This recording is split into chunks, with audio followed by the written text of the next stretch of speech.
L'objectif, c'est effectivement d'essayer de percuter le mieux possible par rapport à nos clients.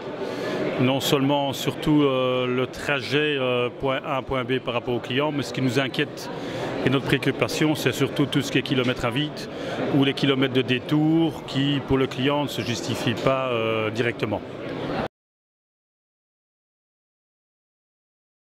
Je pense que les clients accepteront la taxe en elle-même. Après, je dirais c'est surtout le calcul de la taxe. Donc, est-ce qu'il comprend le préfinancement? Est-ce qu'il comprend l'appareil?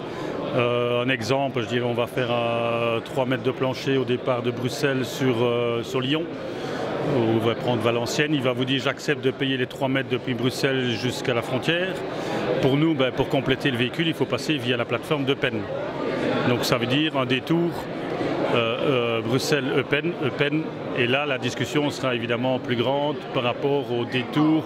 Il sera certainement d'accord de payer le trajet direct. Je dirais l'inquiétude ou le combat ou les discussions vont être surtout par rapport au trajet indirect et les retours ou les points, les kilomètres à vide entre un point de déchargement et un point de rechargement. Un aspect qui est préoccupant, c'est que la taxe sera mise en application début avril, sauf changement de dernière minute. Et donc le risque, c'est que dans la discussion avec les clients, il y ait l'amalgame entre les discussions tarifaires de fin d'année et la discussion sur la taxe.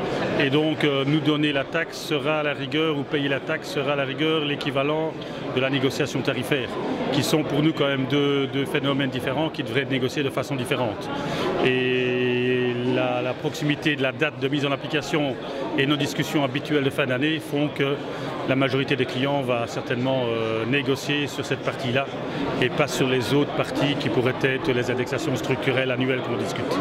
Le risque, c'est que ce qu'on répercuterait dans la taxe, on risque de ne pas pouvoir répercuter nos indexations structurelles sur d'autres postes tels que les indexations salariales ou autres coûts qui augmentent.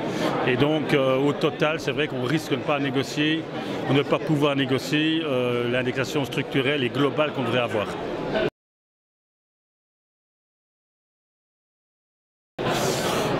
On est en transport uniquement international et donc je pense que ça va plus être concerner les entreprises qui font la distribution avec des SMI qui passeraient avec des plus petits véhicules.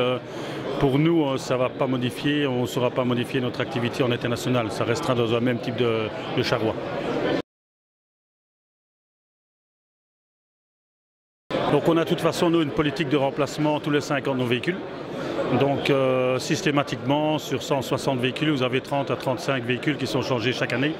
Et donc on a une flotte qui est en Euro 5, Euro 6 et les derniers ont déjà été changés. Donc on a effectivement ça pour notre flotte, déjà avec la Maut en Allemagne, ça a déjà un effet. Et pour la Belgique effectivement, Euro 5, Euro 6, c'est notre flotte, quoi. Donc on a une flotte assez moderne à ce niveau-là.